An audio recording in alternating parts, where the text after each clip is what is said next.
Today we are still working on our pork loin that we bought the other day. And you can scroll back to see that video when we made pork loin fingers. And you can see how I cut this into thirds and cut the membrane off to make it where it was going to be delicious. Today what we're going to do is pork loin coconut nuggets. Or you could do them into finger sizes. You got to know your crowd.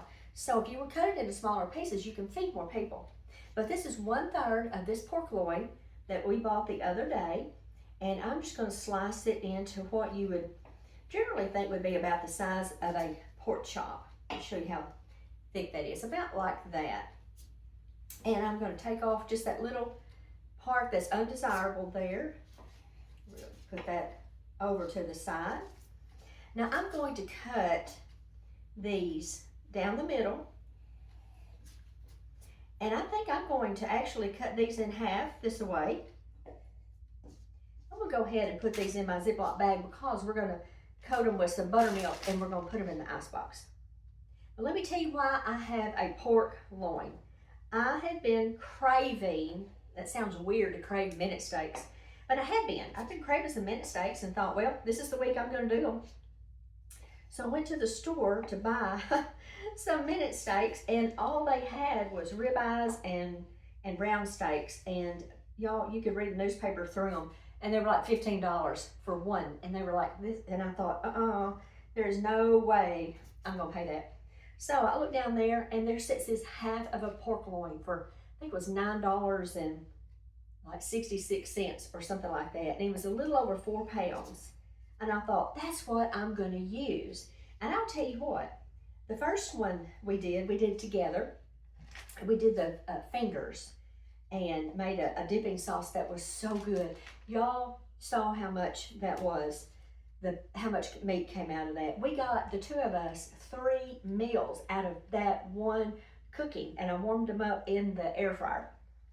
So this is a very economical thing to do. So now with this third, I'm going to do these coconut nuggets because I've also been craving coconut shrimp. And I thought, you know, while I've got this pork loin here, I'm just going to go ahead and do some coconut pork loin. So I'm kind of combining 2 recipes. One is the fingers and the coconut. And in my cookbook, I have coconut shrimp. And that is so good. And it's my absolute, I could eat shrimp and barbecue actually every day of my life. So we're just going to get these all cut up and put in here, and we're going to fry these. But I'm going to go ahead and continue to cut this up, and then I'm going to pour some buttermilk on it. Let's cut this one in half right here. And there we have one butterfly, but that's not what we're going for today. Get that little tough part right there cut out. And the other third of this pork loin, I've got a ginger shrimp recipe in my cookbook, and I'm going to do that with that. So it'll be like a stir fry. So y'all look for that video. And, you know, it just tickles me to death to change a recipe and save some money, because y'all been to the store or the gas station. You know that groceries is high as a cat's back. Everything has just gotten out of hand. So there you go, in you go, in you go. There, done. All right, let's take these off. And I'm just gonna pour some buttermilk on them. I'm not gonna use a whole bunch because I don't wanna waste buttermilk, absolutely not. But I'm gonna just pour it. And I do this to minute steaks, and I do it to deer, venison, strips. You know, I like to soak it in buttermilk and put it in the icebox for at least 20 minutes. An hour is good too, but at least 20 minutes. So I'm gonna go put all this up, and we'll get back together, and we're gonna make the Caribbean dipping sauce to go with these coconut pork tenderloin, pork loins, blah, blah, blah, blah, blah. Okay, I'll see you back in a minute, and we're gonna make this dipping sauce. So I'm gonna put this up, see you back in a minute. Okay, now we're gonna make the Caribbean sauce, or Caribbean sauce, ever how you want to say it. It's delicious. Now I've got 1/3 cup of apricot preserves, and I put them in my dish, and I put them in the microwave for just about 30-45 seconds until it got warmer, so it will be encouraged to mix. And I have 1/3 cup of sweet chili sauce, and I'm just going to add that in here as well. And on the barbecue sauce, you really want to use something that has a vinegar base, because a Sweet Baby, although Sweet Baby is delicious, it doesn't have the vinegar base.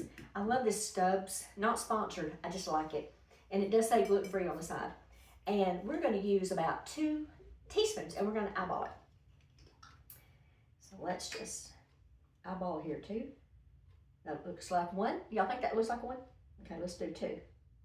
That looks like 2. And this is an unusual ingredient, a pinch of cloves. Now there is a restaurant that used to be in Waldenburg called Josie's. We used to love to go there. I'm just going to use just a pinch of this, and this will make all the difference in it. It's not big enough of a pinch. There we go. Just that little pinch of cloves. And they had the best coconut shrimp, and they served it with a Caribbean dipping sauce. And then when the COVID came and you couldn't go anywhere, started doing this at home, and I finally found this recipe, and just that little addition of the vinegar barbecue sauce and the cloves, it's so close to it. It is so close to it. Let's see what we think.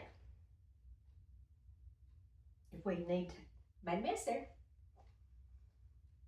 What do you think?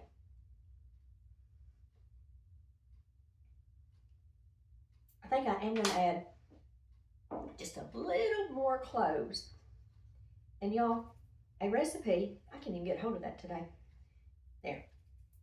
A recipe is not a legal binding document, says the woman that has out 2 cookbooks. Yay!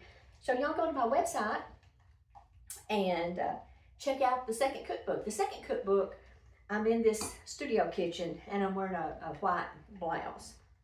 In the first cookbook, I've got my long braid still in a pan of gluten-free biscuits. So, alrighty, there we go. Now I'm gonna clean this up. I'm gonna go get my pork loin, and we're gonna get our grease hot, and we're going to commence to making these coconut pork loin fingers, nuggets, whatever size you want to call them. See you back in a minute. Okay, we're gonna put together our dipping station now, or dredging station rather. So I've got 3 dishes right here, and the first one is going to be flour. You good people that can eat any kind of flour, use your favorite kind of flour. White Lily, Hudson Cream, whatever you like. Gluten-free people are going to use gluten-free flour, and this is a great way to use up any kind of pieces, parts of bags of flours, because it doesn't really matter if it's for baking or whatever. You just need the flour. So I'm not going to measure it. I'm just going to put some in my pie pan here. That looks like some to start there. Not sponsored, but I'm going to use Dano's. This has no salt and it is gluten-free. And I do put tape over some of the holes in my spices so it keeps me from using too many. But I'm just going to give it a good healthy dose. There we go. And since Dano's does not have salt in it, I'm just going to add good pinch of salt. And we're going to keep that handy because I'm probably going to add some to my breadcrumbs and my coconut as well. So, all right, just get that all mixed up there. Now I have to show y'all these eggs. Look at these beautiful blue eggs that my son's hens laid. So I'm tickled to death. So I'm going to start with just 2 because I don't want to waste any of these. But look how pretty those yolks are. I tell you what, if you get your hands on some farm fresh eggs, you're just going to have something good going on right there. I'm telling you one thing. Okay, now I'm going to add just a splash of water to them. That'll help them go further. So I'm just going to get these all mixed up. And I can always add an extra egg if I need to. Alrighty. Now, this is the star of the show. I'm going to use half Panko breadcrumbs and half coconut.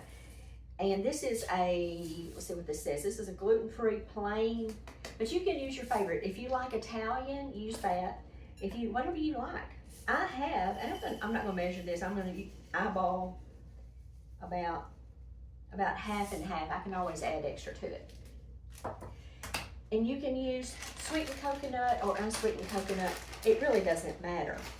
And then also, this is a good way just to kind of use up what you got in the house. So that looks about like half of it right there. And I'm going to just add a pinch of salt to this. Looks like enough to me. Okay, now let's give this a good little mix.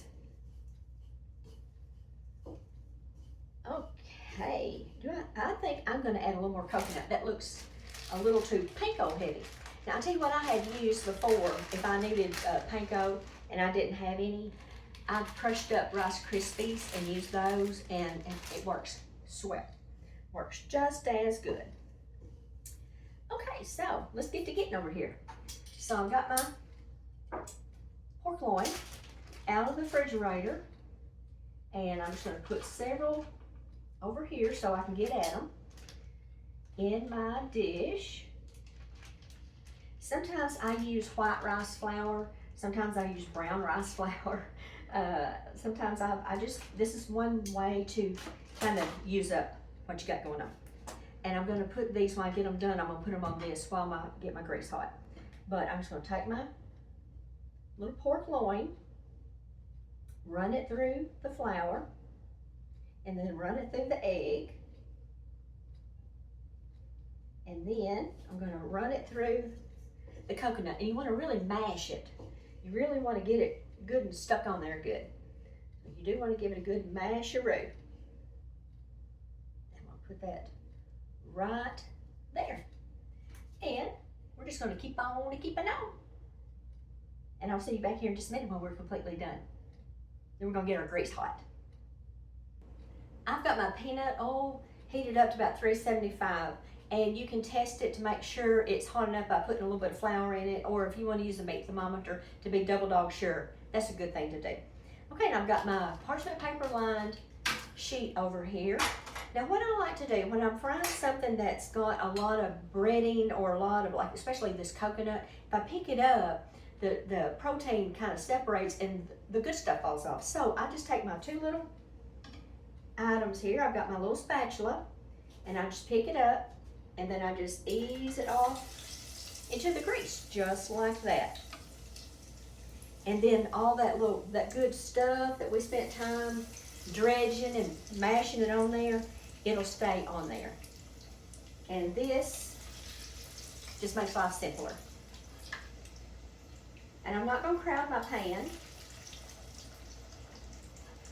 but I'm going to just see how many. Let's see, I've got 5. Let's put one more in there. And we'll just like these. This will not take very long at all, y'all. There were 20 here. I'll probably eat 2, and my husband will eat 3 as our meal today with that wonderful dipping sauce. And so they're going to last a long time. And I like to reheat these in the air fryer. I don't care to fry things like this in the air fryer. I see a lot of people do it with wonderful results. What happens when I do it, I've wasted product, and I don't like to do that. It drives me bonkers. Waste not, want not, right? Yes, absolutely. Okay, so I'm just gonna let these fry about 7 or 8 minutes or so. I don't ever use a timer on this, y'all. When they're done, they're done, and then we'll just take them up. So we're going to continue to let these fry, and I'll see you when we're taking the last batch out. This is going to take a little while to get all 20 of these cooked up. Y'all don't have to sit there and hear me rattle. So I'll see you back here in just a little bit. Now these are done, and they look tremendous, and they smell wonderful. So I cut the fire off, and on the peanut oil, I used about 1.5 knuckles deep. And when these get done, you'll know, because they'll float to the top and they'll stop bubbling as much. But look at that. Oh, me mercies. Okay, so let's just get us a little bite and see if we've outdone the restaurant. So let's see what we think.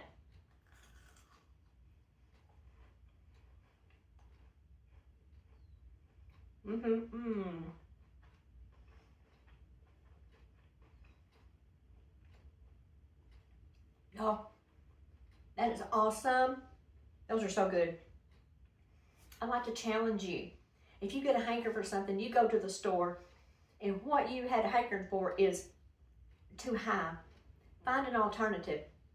Because I could not find minute steaks, and it was just, I could not justify paying that much. We would have only got one meal out of that little ribeye that I was going to cut into fingers. Less than $10. We're going to get 3 different recipes, and this made 20. This third that I cooked made 20 of these little coconut pork loin fingers. Actually, they kind of look more like fingers. But, and then the Asian thing, I'm really excited about doing that with y'all. That's going to be delicious. All right. We're about to eat them up, yum, yum. And I'm so blessed because my blessed husband does not mind leftovers. So that makes my life a lot happier. I just heard him hit the back door. So we're about to eat them up, yum, yum. I'll see you next time. And please consider subscribing to my channel. If you're not subscribed, hit that like button and subscribe and share. And let's get some good groceries on everybody's table. And save a few pennies, because we all need to be saving those pennies these days. So I'll see you next time. Bye, y'all.